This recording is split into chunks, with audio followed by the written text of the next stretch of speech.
Hey, what's up, guys? Welcome back to a brand new episode of the RSL Show. Andy Munoz here with you guys, and I'm joined by Alex Napolis and Joshua Clark. Yeah. We are here to talk about our favorite Major League Soccer club, the only soccer club in good away form. That's it, right?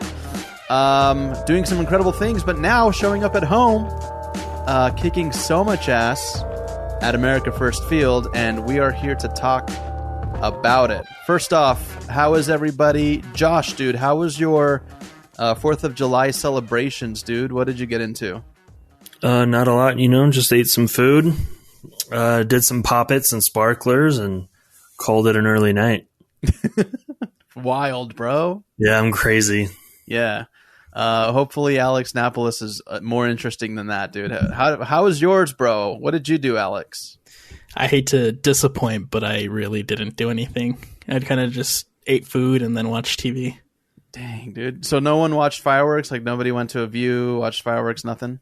Not really. I honestly could care less about fireworks. Dude, it was a sick show. So I'll tell you, I went over to a buddy's house. They were doing like fireworks because I was supposed to go camping, and then camping was just a horrible idea because like there were no spots. I drove around for 5 hours, ended up burning my lip with an iron because I was trying to eat hot dogs out of a fire pit. Anyways, last minute detour to a buddy's house. They were doing fireworks. Then I took off on my motorcycle, rode around the valley, got to the top of a hill, and it was like a movie, dude. It was just like fireworks everywhere, motorcycles illuminated, my helmet's illuminating off the visor, dude. It was could bring a tear to your eye. It was the perfect way to segue into this beautiful moment with Real Salt Lake. And I know I just painted a picture for a lot of you guys, but it was gorgeous, man. Dude, I'm 34. I'm trying to live it up. I'm trying to have good memories. I could understand Alex because he's young. He'll have plenty of more 4th of Julys. But Josh, dude, we got to get you off the sparkler game, bro. No, I'm fine. I've had my time. I've made my bombs out of flowers. I've lit off thousands of firecrackers at a time. I'm over it.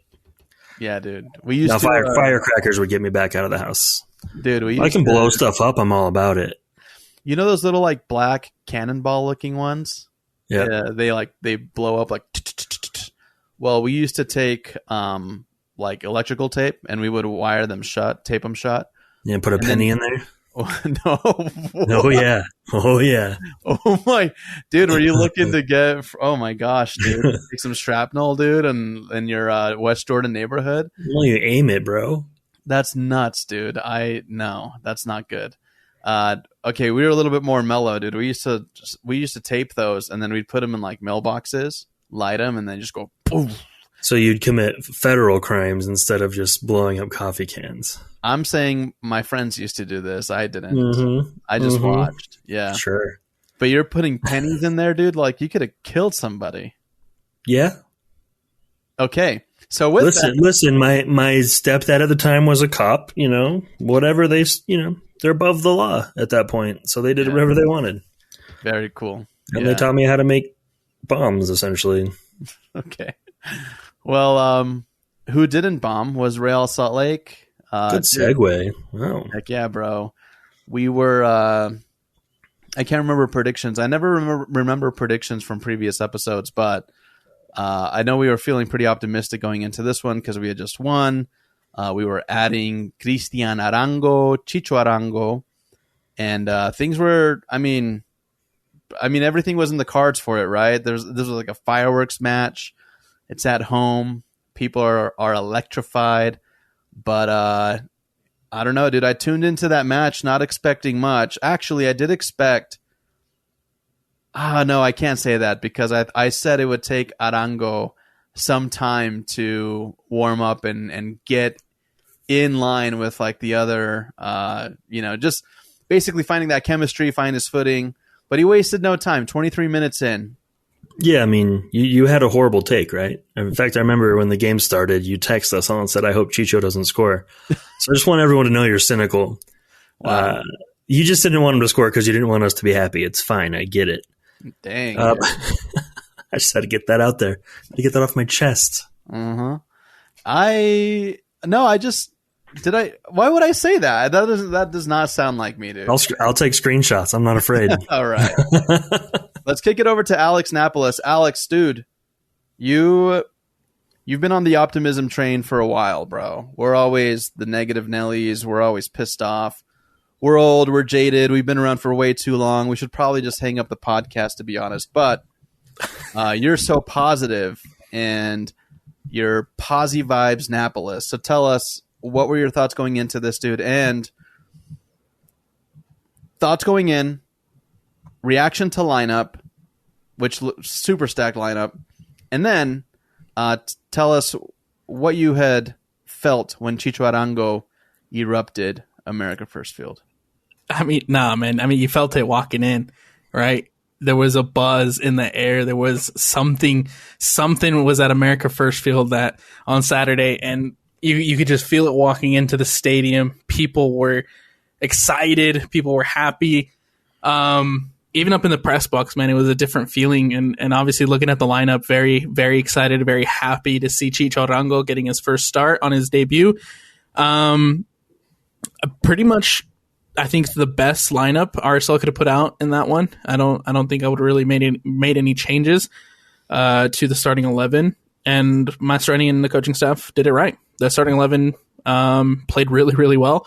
And then obviously when at 23rd minute, when Chicho Arango gets his header off the set piece, hearing this, no, and take it before that, actually, when the number 9 popped up onto the screen during the lineup videos, and the ovation that Chicho Arango got when just announcing his name in the starting lineup. Oh man, chills. I had chills running up and down. It was incredible. And it got even better 23rd minute when he scored that goal and the whole stadium just erupted. I don't think in my 15, 20 years going to the stadium, I don't think I've ever felt America First that electric, and it was just fantastic to see. It hasn't been that way for me since the Champions League runs, right? Yeah, in 2013.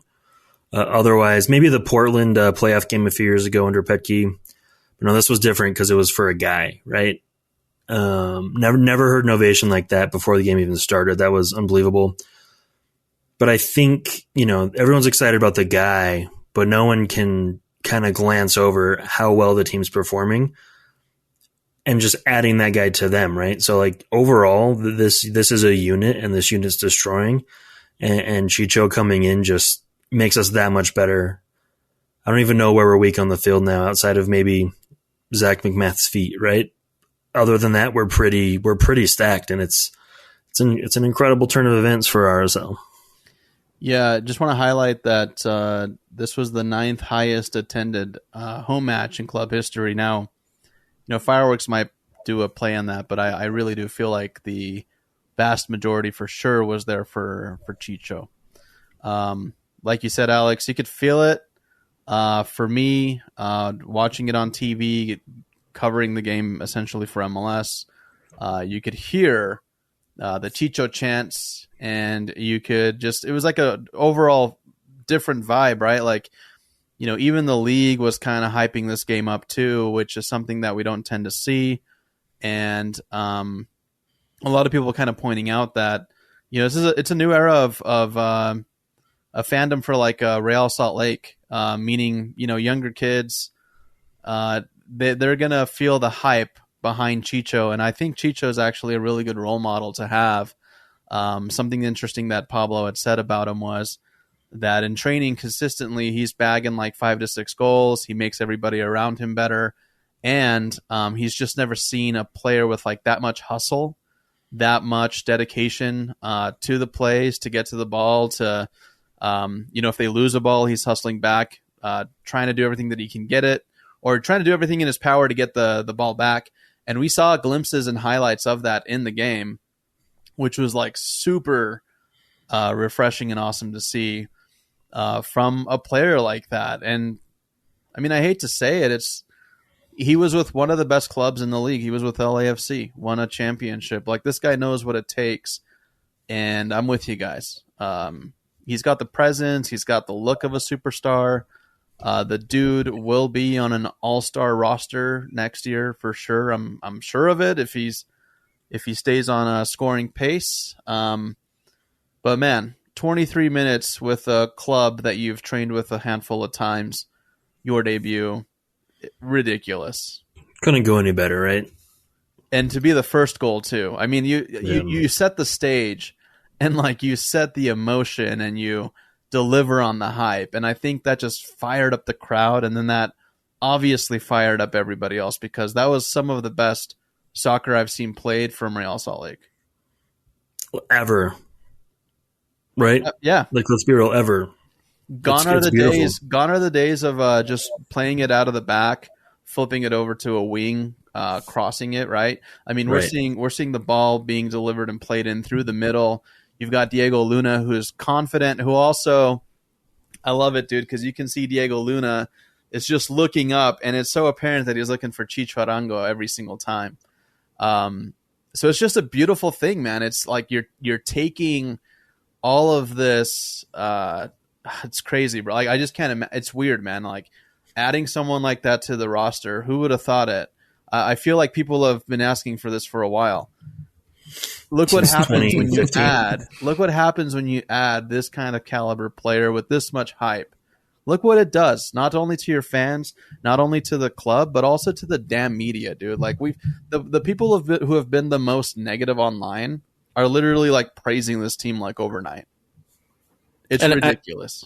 And I think Pablo Ruiz said it best in the post match presser. This is a team who's been in form for the last month and a half, right? Undefeated in 8 across all competitions, and you're just adding a piece like Chicho Arango, who's a killer in front of the goal. You're just adding that to a team that's already in really good form, and we saw that come out on Saturday.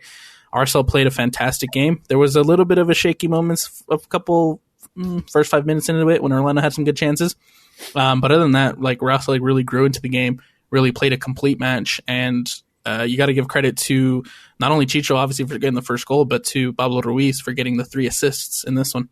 Yeah, and we'll hop into all of that. One thing that I do want to say, dude, is the camera would pan over to the bench, dude, of Real Salt Lake, and that was like the first time where I was like, dude, we've got a stacked little bench. We got players behind players who can play the positions, and it was nice. Obviously, there's still some questions as to like what might happen to some pieces where we're obviously a little maybe overstocked on, but I mean, it's just it panned to the bench, and I'm just trying to remember like who was on the bench, but it was, I remember my first thought was like, dude, we actually have stacked, like, we're stacked in talent right now. We can sub somebody off, and it probably wouldn't make much of a difference. So, Chicho Arango, do we want to kind of replay through the first goal? Do we want to give him praise on his positioning, his attacking? One thing that I kind of noticed is that on those corner kicks, he's standing directly behind Justin Glad, and he's putting his hands on his hips. And I don't know if he's just kind of using Justin as like leverage, or if he's trying to maybe create some space, fool the defender, doesn't know which way you're going. What's your guys' take on that? I mean, I'm sure people do it around the league, but that was actually something that I saw that I was kind of a little curious on. What's your guys' take? It's all the above, right? Everything you mentioned, that's what he was doing. And it's smart, right? It throws off the defender, especially if they're man marking, so it's good to see. Yeah, it's a set piece work to perfection. All right, they obviously worked on that in the training ground, and they worked it really well. And I think in both goals, Chicho Arango had a wide open opportunity. That first one, obviously, he runs in, gets the header on it, but the second one, Justin Glad beats him out to it a little bit. But I think if Glad didn't adjust to it, Chicho Arango's still right there, ready to collect that ball. And so it's just something worked to perfection. Right, it's something that they worked on in the training ground. They did it right in the game. Yeah. So, I mean, we're looking good, and I've got like a wooden desk here, and I'm just going to like knock on it a little bit. Same.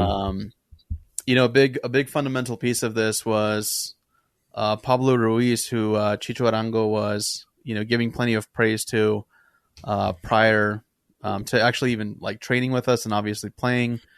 Also saw some comments just around Twitter where they were giving Pablo Ruiz praise just for like the caliber, like the level caliber of passing player that he is. People saying that, hey, there's no other players in the league who are finding passes or delivering passes like Pablo Ruiz. And I just am curious, do you guys feel the same way?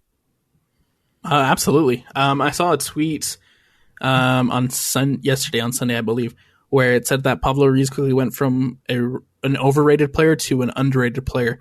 And I have to agree. And we're kind of seeing earlier at the beginning of last season, we saw Pablo Ruiz take a big step in kind of that deep role playmaking position that he plays in now. And then he kind of fell off a little bit. And now this season started off a little bit rough, but now we're seeing that again. And it just kind of, I'm not saying it's just obviously just Ruiz, but it really, really makes a difference when Pablo Ruiz is making those passes, finding those opportunities, creating that attack, and playing that deep lying playmaking role. And it's making all the world of difference in the attack for RSL. So here's a crazy stat that I'm looking at. And this is from KSL Sports. If you guys aren't, you don't, there's no paywall on KSL Sports for in content, especially on Real Salt Lake. So by default, it's my favorite. But this is coming from, let's see, who's the writer on this one? Chandler Holt, one of the dudes over there. So it says, Arango will join a squad that is trending up and recently entered into the top 10 of MLS Power Rankings. We know that, but RSL's last loss came in a 3-2 result against the LA Galaxy on May 31st. Since then, the club has posted 5 victories, 4 in MLS and 1 against the Galaxy in US Open Cup action. RSL also earned 2 points via a pair of draws in that time span. So RSL currently 8-6-7 record this season. Did you guys anticipate this? Did you guys see this coming from a mile away? Because I sure as hell did not. Are we talking the win or us being on a streak? I would say the streak. Definitely in relation to like where we are now and the positivity from everybody. Nope. It's crazy. Well, I mean, look at the beginning of the year when we were at a 4-game losing streak, 2 by a score of 4-0, and compare it to where we are now. Well, even just go back to the LA, loss at home, coming back and then conceding, coming back and conceding. Like that game was extremely frustrating for everyone involved, right? Because we kind of seemed to be trending upward, and then we just had another stinker at home. And I feel like that was kind of the one that broke the back, right? It made everyone kind of go, okay, we need to figure this out, and figure it out they did.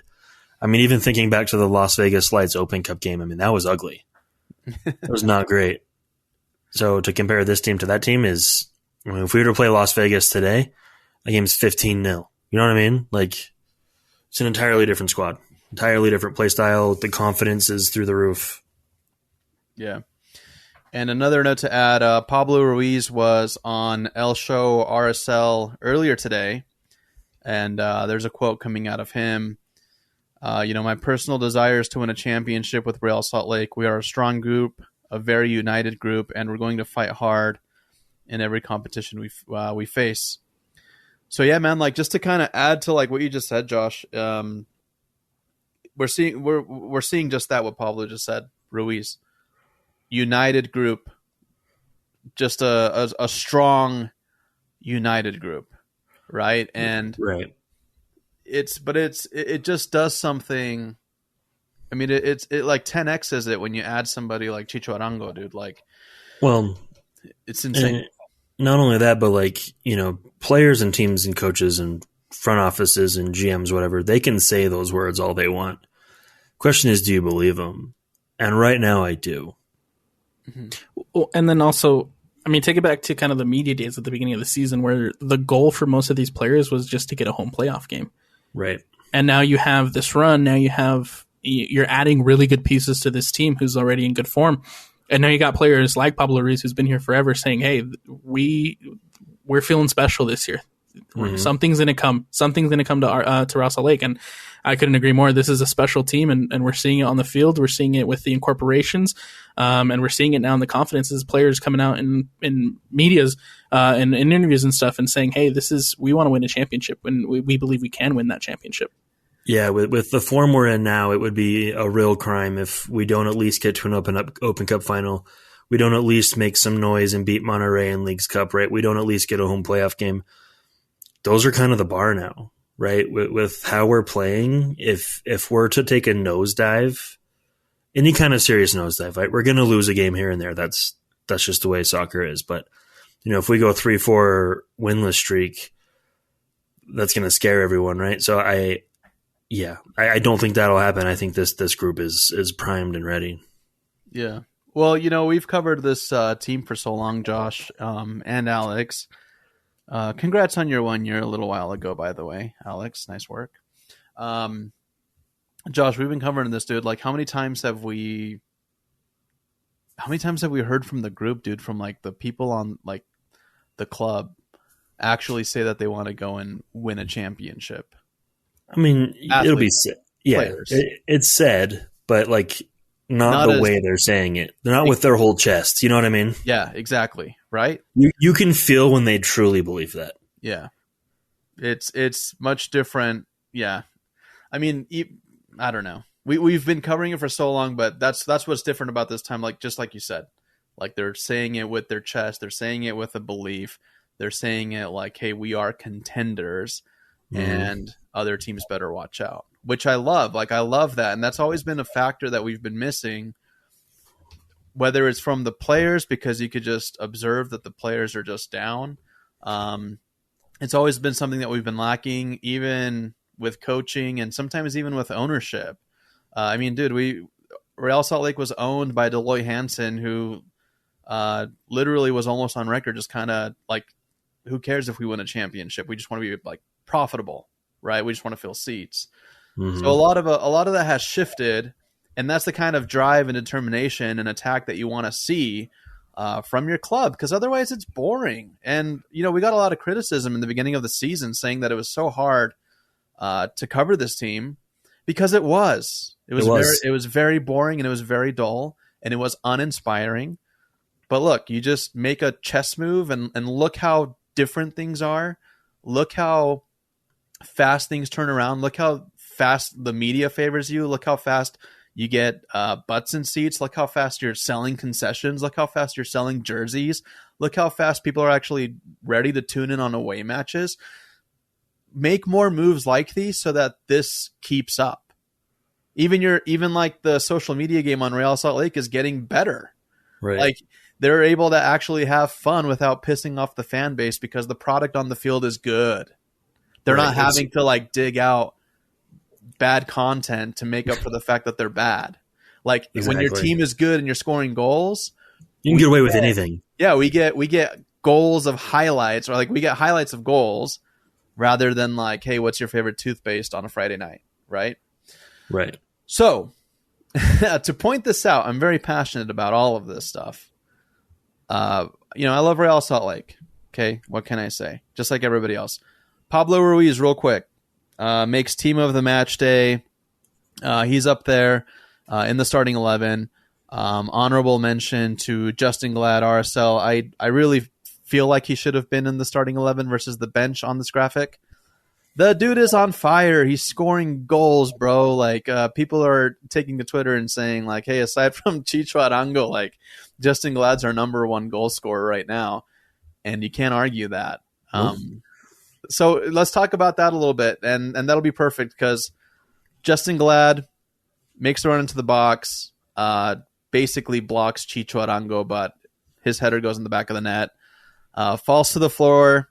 Chicho Arango picks him up. It's a great wholesome moment, great celebration. What do we think about Justin Glad, man? Did we see this in the cards for Justin Glad? Well, I mean, he said he wanted it, right? So they're backing up what they're saying they want. Yeah, I was going to bring up the Arango thing in the celebration. I thought that was really telling to the kind of person he is and the kind of bonding that team's already made with Chicho. I think that was a very important moment. right? It's easy to score with or celebrate with him after he scores, but for him to be the first one to Justin and have that much joy on his face while he's picking him up, like that is a good sign, right? Love that. Love everything about it. As far as the, Justin Glad scoring goals, it's extremely refreshing to have another goal scoring center back, right? There was a time when Olave and Borchers were banging him in like crazy. Even Schuler had some good runs. But since then, our center backs haven't really been goal scoring threats. So him putting them away, that's big because that makes you dangerous all around the field. I would love to see Vera and Anelli and maybe Marcelo bag one or two as well. But by him, getting 4 goals now this year, that's quite impressive for a center back. And I think he can at least get to 6 by the end of the year. Before Alex goes, real quick, Alex, hang on to your thought, dude. Don't forget, okay? Because I want to hear what you have to say. Dude, Justin Glad, like, think of what his percentage is, right? Like, versus a forward who's taking all these opportunities, has more attempts on goal. Like, you'd have to think that Justin Glad's attempts on goals, like, to goals made, his percentage is probably like 70% or something stupid like that. With the amount of, like, shots, quote unquote, or on target that he puts out.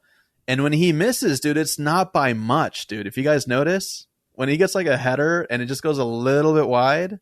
So he's always almost on target. And you're right, Josh. Like, we haven't seen that since the Borchers and Olave days. You can only just kind of hope that starts rubbing off on the other defenders, right? But anyways, Alex, over to you, dude. What were you thinking, man? Tell me all your beautiful thoughts about Justin Glad. Yeah, you pretty much took what I was thinking, because you're right. He's a guy who, no matter what the set piece is, no matter what the opportunity is, even when you're down a goal trying to claw back into it, Justin Glad some way, somehow always finds a way to put himself in dangerous opportunities and good opportunities to have that chance to score that goal. Time and time again, we see him hit the post, just barely go over. He's had a really good handful of chances that he's just barely missed. And even then, like we can really count on him to come up on set pieces and just kind of find the back of the net when we really need him to. And I think that's super, super vital, especially on set pieces, especially for a team who's struggled with set pieces in the past. Yeah. Go ahead. Sorry, go ahead. What I was going to say, man, it's Justin Glad's like he's going through this transition where like if he keeps this trajectory up, dude, he's going to be up there with like the Beckermans, the Ramondos, the Borchers. Might be too premature to say that right now, but I feel like that's where he's on. Like that's his next stop. You know what I mean?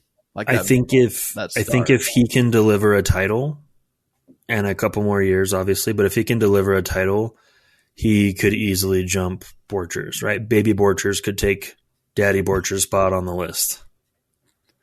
Dude, do you remember seeing Justin Glad, dude, like when he would like debut and play his first couple games? Like he looked like a string bean. He looked like Bambi, dude. Like he was out there, his legs were wobbly, like could barely stand up, and it's crazy to think like how far he's come, dude. It's really cool to see. That's one of the best parts of a homegrown player for me. Is just kind of watching their career develop and grow and, get to where he's at now. Cool. Very cool. Fans were upset that they didn't get the old man dance celebration from Justin, which I agree. Do you guys know what I'm talking about? The bobblehead. The bobblehead has him doing it. It's great. Yeah, dude. We need a Chicho bobblehead now. Let's go. Anyways, so those 2 goals happened before the first half. Real quick, guys. Diego Luna standing out, man. Bruh. He, I'm speechless, dude. The guy is just he's just grown into that position. He's like, not say grown into that position, that's his position, but he's just, you know what I mean. Like he's made himself a very important member of the squad. There you go. Thank you. Yep. Took the words out of my mouth. I see it. I think you guys see it. And for as young as he is, man, that's just showing so much promise in what we could achieve. And I'm just hoping that we secure him if his stock continues to rise. I mean, I know it's too early to talk about that, but I love what I'm seeing out of him, dude. Great hold-up player, fast decisions. Like Alex kind of said, there might be some turnovers here and there, but more often than not, he's a real creative piece, and just fun to watch. Fun to watch him just deliver passes and full defender. So what do you guys think?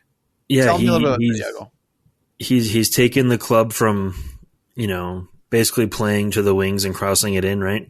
He's an important cog to the getting away from that and varying our attack.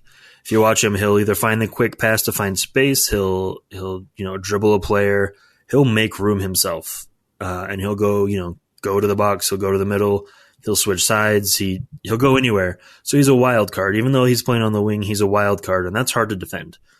I think his trajectory is sky high right now.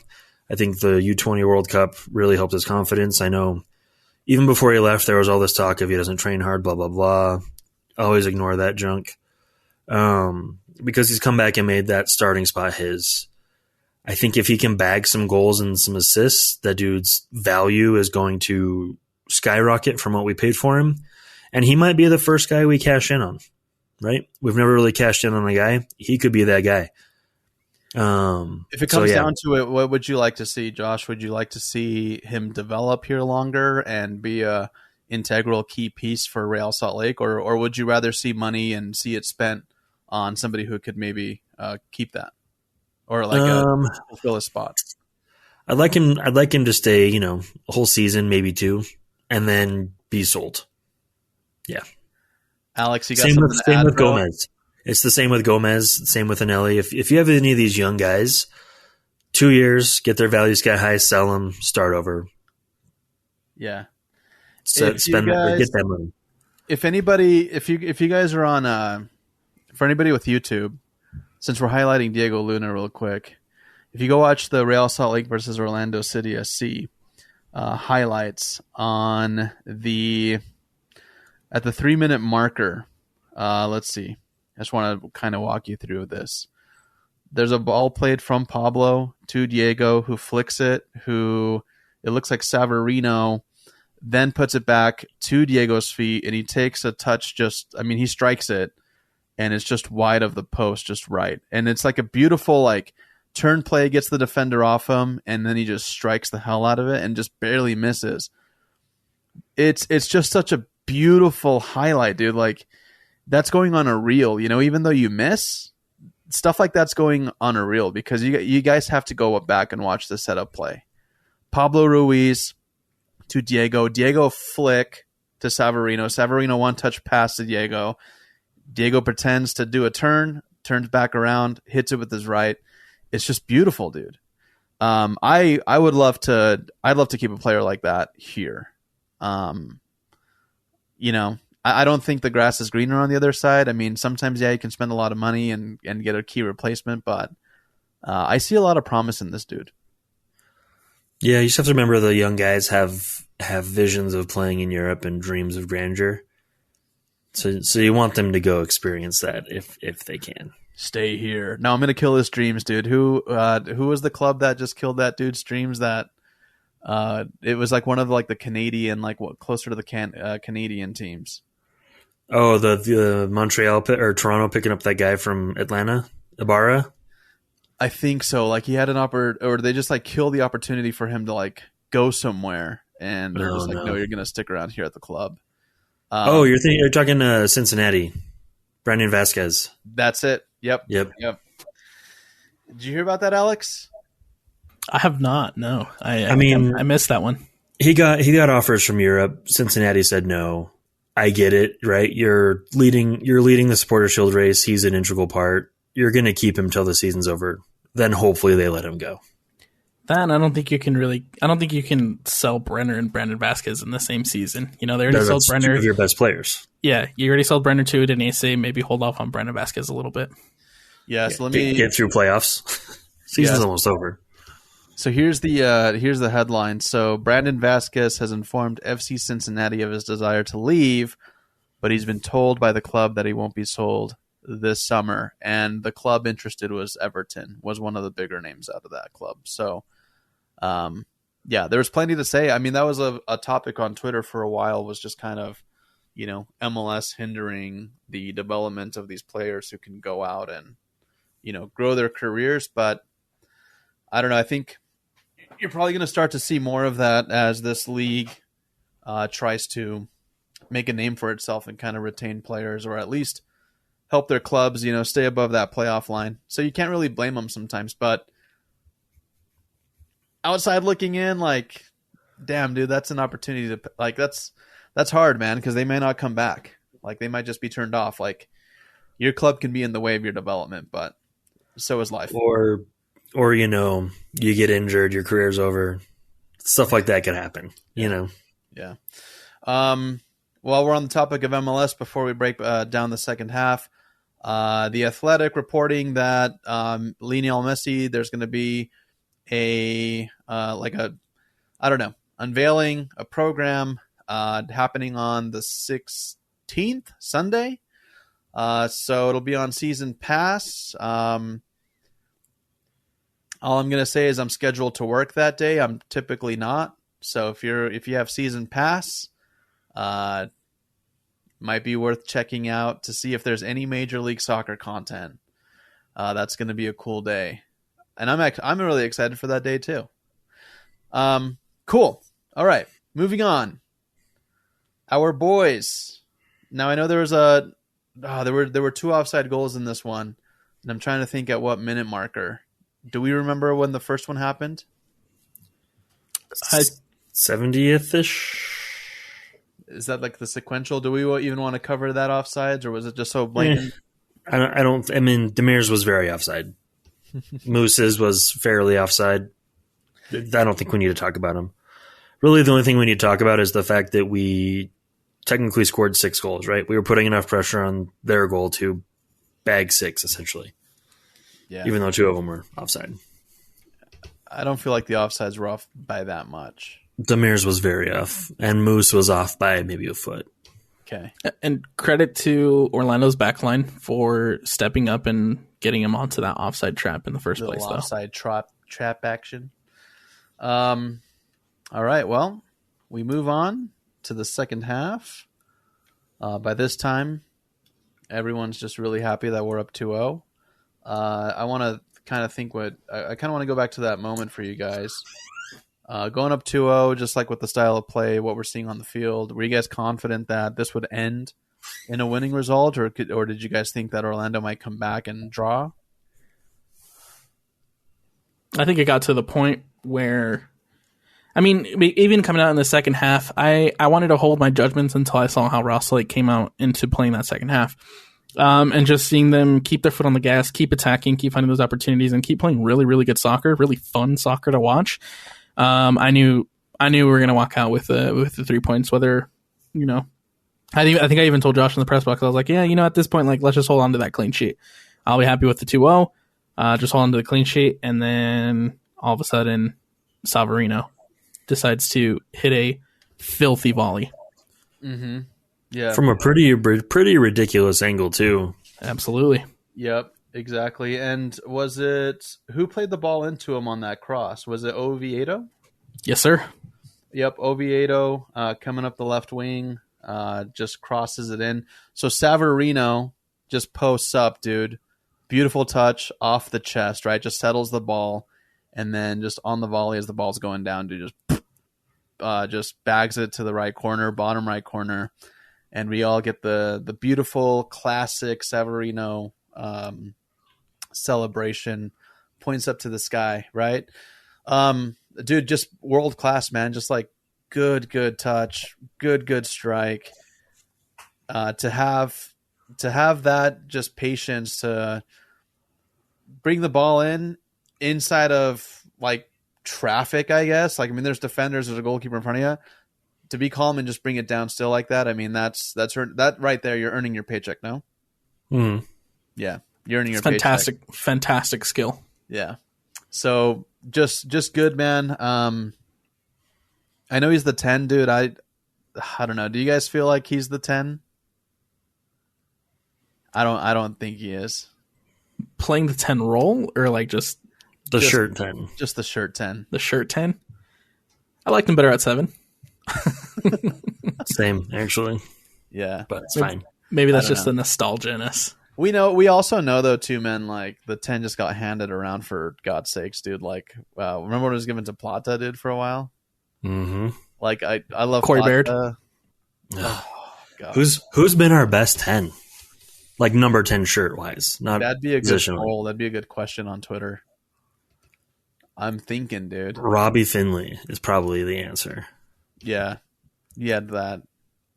Until Sava now, of course, but yeah, it's a tough. Anyways, yeah, I mean, yeah, but we'll do that poll later because I'm curious. Yeah, I'm traditional like that, man. Like I like to see the 10 on like the best player. Obviously, you would hope that your attacking players are the best players, right? Like you don't give a 10 to a defender, obviously. You know, the goalkeeper. Yeah. Hey, bro, Nick Raimondo could have worn a 10, dude, back in the day. I would have supported it. Let's see. So Savarino takes the third goal, 78th minute. Yeah, by that time, I think that's just game, dude. Like, it's late. You can feel Orlando's like feet's just kind of getting heavy. There's really no other opportunities coming. And if we move on forward to the fourth goal, Anderson Julio bags one, 88th minute. Good for him, dude. I'm a big fan of Anderson Julio. I think he's got good work ethic, and I think he's also a key part in this squad. So it's good to see basically everybody. I mean, like nobody got a brace this match, right? No one sure as hell got a hat trick, and it's coming pretty like evenly distributed. I know Arango got pulled off obviously later in the game, and that's also to say something too, man. Like, you know, I know we criticize Pablo Mastroeni a lot, but when you have a stacked bench like that, like I alluded to earlier, you can do stuff like that, and it's not going to bite you in the butt. I mean, we still played great defense, and then there was 2 goals at the back end of this match, which is phenomenal.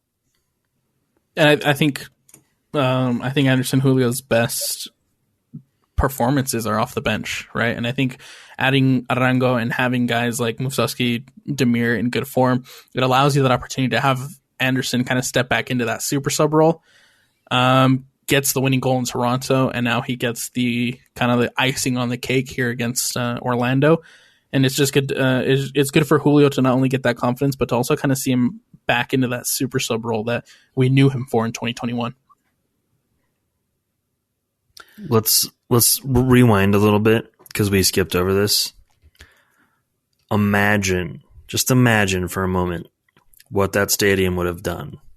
Oh yeah, Chicho scores this bicycle kick he tried to pull off. Pandemonium is the only word that I can think that would happen. That would describe what would happen. Pitch invaders, everything. It would have happened. Pandemonium. Just call the match right then and there, right? Yeah, I think I would have packed up and gone home. Like, I've seen enough. I can't handle any more of this joy.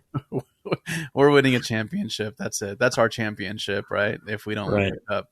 No, dude, it's like I've said before, man. This guy, like, he is the dude. He is the guy. Like, he is him, as the young kids would say. Confidence, just presence. Dude knows he's a star. He knows he's carrying the team, in essence, a little bit. To have the confidence to do that, man, and I mean, and you know the fans are backing you up, bro. If you miss that bad, because let's face it, it was a pretty bad, horrible. It was pretty bad. But still, to get excited over that, I got excited, dude. I jumped out of my seat at home. Oh, every single person in the press area was flying out of their seat. Yeah, yeah. It was unreal. Yeah. So we got something special, and I actually ran into Ruben Santos, Josh, over at Shields. Said what's up to the homie. Found out that he's 21 years old, which is crazy. He's super young, so he's been listening to us since he was like 16. So shout out, Ruben. But yeah, dude, he said he was there, and the way that the crowd erupted, and even we're doing like Chicho chants after the bicycle kick, man, like you would have thought he scored it, you know. But that's what we lack. Like, that's something that we haven't seen. Granted, we can't discredit Rubio Rubins bicycle kick that actually went in. But still, this is just on a way different level. Again, it just goes back to the confidence. He's showing his confidence and just spreading it, right? It's contagious. That's the word I was looking for. Contagious. Alex, what'd you think, bro? Are you gonna, dude? Actually, right after that happened, even though he missed and it was bad, I appreciated the effort so much. I was like, you know what? I'm gonna get a Chicho kit. Like, I'm just going to, dude. Like, Same. just for trying. Like, thanks, dude. I appreciate that. You know what I mean? That's how bad it's been, dude. It's like we finally have a attacker who took us on a first date and like opened the door for us and then pulled the chair out for us, you know, and we're like, oh my God, we can marry this dude. You know what I mean? He's showing us how to be our best us's, our best selves. Yeah. He's taking these little shy guys and showing them what they could be all along if they're just confident. If you're just happy, right? Like, dude, we've just been all so mad for like the last decade, and Literally, a dude just attempts a bicycle kick and gives us some hope, and we explode. Anyways, I hope this is a trend, man, in signings and in the kind of fish that we can like reel in, right? Too often we're fishing and we settle for the little baby fish. This time, dude, we kept the reel in there and we pulled out that huge old bass, bro, that you're just so happy to take a photo with. Or in the case of like an Ortuño, we just took whatever fish had died when someone took the hook out of its mouth and was laying on the shoreline. Like, this is going to be great. Yeah. So Alex actually did some research here while we've been chatting about broken relationships and fishing. He sent us the names of some prominent number 10s, and let's just take a little vote. I don't know if these are all of them, but we'll take a little vote and we'll just say which one we think is the best out of this list to wear the number 10 in a Real Salt Lake Claret & Cobalt kit. All right, first, well, and these are not in order, but we have Robbie Finley, Arturo Alvarez, Luis Gil, it's a name I haven't seen in a minute, João Plata, Corey Baird, oh my gosh, Yoni, okay, Jonathan Yoni, Clint Mathis, and Bellucci. Has to be Bellucci, right? He did get us Beckerman, so maybe. What is that? Yeah, let's vote. You guys, I'm torn between Clint Mathis and Robbie Finley, both here at very important times. When did Clint Mathis wear it? Was this before '84? So this is when he first got here? This was, yeah. So I think according to this, he wore it when he first got here. And then he switched once Bellucci arrived in 06. Okay, so I'm going to go Robbie Finley then, because Clint Mathis is wearing 84 and 09. Yeah, Robbie Finley for me. I would have to agree. Just because I think before Sabo, right, he was the goal scorer for RSL. What a crappy list, dude. It really is not impressive at all. Like if I was just to even try and be a contrarian and just be like, no, it's not Robbie Finley. Like you can't, dude. Like what? Luis Gil? Nope. João Plata. Well, a lot of these guys only had it for a season, right? Yeah. Corey Baird only had it for a season. Joni half a season. João didn't even have it that long. He was 8 for most of his career here. So poor guys, man. Imagine just like, hey, you're the new 10. And you're like, okay. I mean, so it's cool. Is the 10 cursed for us? Well, no, because Sawa has it now. Right, but let's say he dips before the summer's over. Yeah. Is it cursed? Yeah. Yes. Yeah. Which is funny because like that's kind of like the likelihood, like he's in. We've heard rumblings and stuff, dude. Yeah, it's a lot of pressure, man. And if you don't deliver on that, it's tough. You're going to be judged. We just judged everybody on this list. Corey Baird, bro, wearing the 10. Come the hell on, dude. Like, whose decision? I want to talk to the person who said, yeah, let's give him the 10. I got him traded, so. Horrible, dude. I could see Yoni. I could see Menendez. Like, we were very excited for him. Sucks that things didn't pan out, but like that kind of caliber player, like, yeah, give him the 10. He'll live up to it. But Corey Baird, bro, like nothing.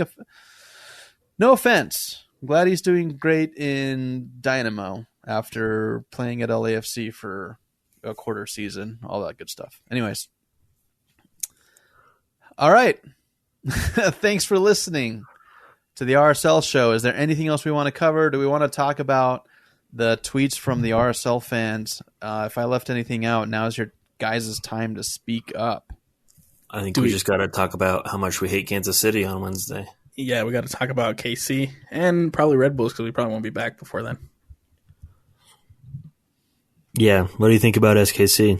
I'm a little nervous. I'm nervous that our rival, who said this, who sucks, is going to knock us off our high horse for a minute. Hey, who talked about this literally 2 to 3 episodes ago?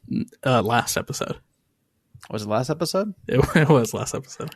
Who said? I'm still nervous, okay? Who said SKC? Bro, I literally, dude, I'm telling you, man, SKC is heating up, bro. Alan Pulido scoring goals. I don't care if they're coming from the penalty spot. The dudes are scoring goals. They're winning matches. They're starting to find their form, and I think, Josh, you're onto it, bro. It's a rival who's, ready to knock you off your high horse, just like you said. But I have a feeling that it's going to happen, dude. I have a feeling that in some way, shape, or another, SKC is just going to give us a wake-up call. Hopefully it's just earlier in the season than it is like late Western Conference final or something like that, right? No, I think we'll go in and get a draw.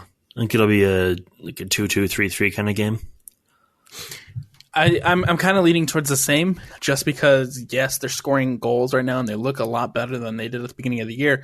But I think the biggest issue that Kansas had is they can't hold a lead. They're not figuring out ways to close out games. They're not figuring out ways to hold that lead. They had the lead twice in this game against Houston. They couldn't hold on to the lead twice against Houston. It's a 2-2 draw. I'm going to go somewhere in that nature. Either RSL takes advantage of them not being able to hold that lead, or we walk out of there with a draw.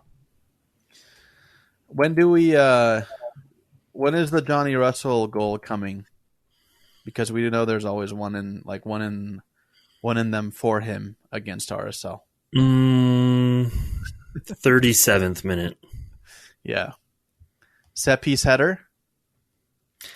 No, it'll probably be like a cross over the top, like from a run on the wing, Yeah. like counterattack style, and then he'll just kind of knock it in uncontested.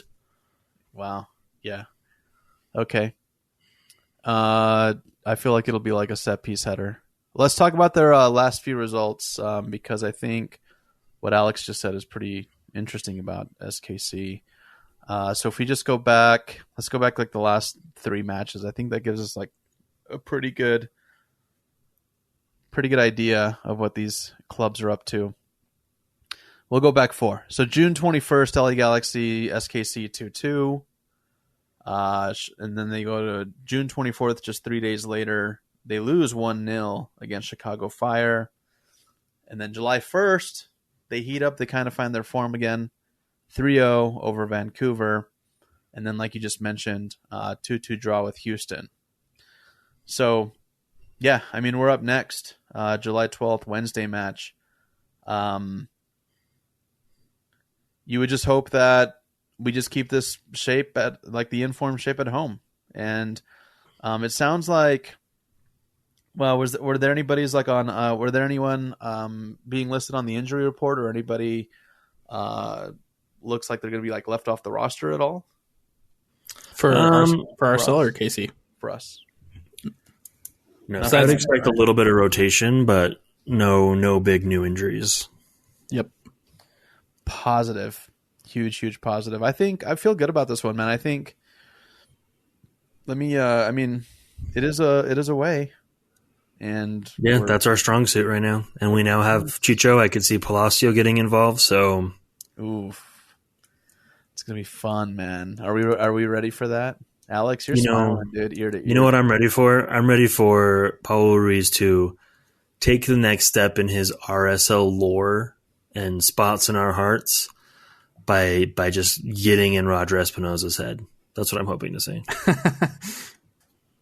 Alex, he comes on to El Show RSL enough, bro. You could just tell him to get into his head. I'll let him know. Yeah, I saw him walking around Daybreak yesterday. He had a little bucket hat, dude, and he was like walking with his wife and his child. I almost wanted to like yell out of my window and say what's up or just yell a vamos, but I was like, nah, it is kind of cringe.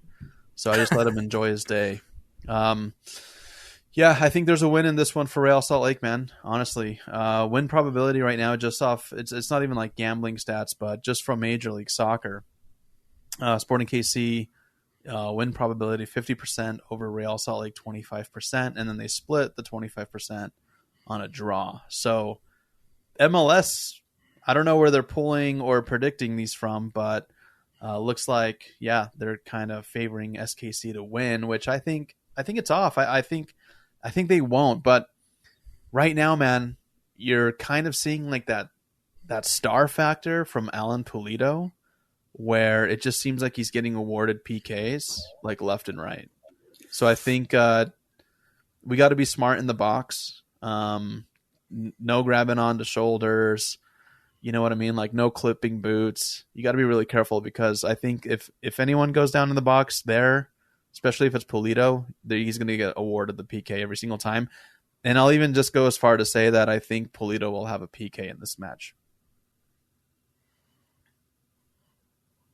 I mean, if that's what he needs to do to get goals. Hey, you would take it. You'd take it. If there was, I would. Yeah. If you had a goal scorer, bro, who was like averaging at 1 PK a game since they came back, you'd take that all day. I mean, Demir's golden boot run, a lot of those are PKs, right? So, yeah. Cool. So that's the preview, SKC versus Real Salt Lake. And I think you guys said that you guys want to jump ahead to Saturday and also preview the Red Bulls. Is that right? Yeah, we can.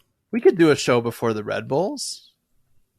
What do you guys think? You guys want to do a show before the Red Bulls, or should we? I'm down. Let's do one because we'll talk about Kansas City in a little more detail. Tag it up. You know, I'm always down to jump on here. Very cool. Well, guys, everybody throw positive vibes to Alex Napolis. We're not going to say why. We'll just say he's healthy. He's great, but he's got something happening tomorrow morning or today, if you're listening to this on July 11th. Really big opportunity, and I'm just going to say, bro, RSL show, man, just bringing you all these great opportunities, dude. Capitalize on them, bro. If you remember our first conversation, I said, bro, I don't know when I can make this lucrative for you, but if you want to get into sports and blah, blah, blah, we're here for it. We'll give you all the context in the world. So, again, positive vibes to our boy Alex Napolis. Tweet at him, Alex Napolis. Just say, good luck. You got this. Before when? 11 a.m.? yeah, 11 a.m. Before 11 a.m., guys. All right? It's huge, huge, huge stuff. Thank you, man. Thank you. Cool. All right, guys. We'll wrap it up. RSL Show, at RSL Show. Follow us on all the socials. Also, follow us on YouTube. We post up our sideline field highlights that junior producer Isaac Munoz films. So they're on there. So go interact. Go hang out with that community. We love you guys. And thanks for tuning in to the best RSL podcast on this side of Wendover. Take it easy.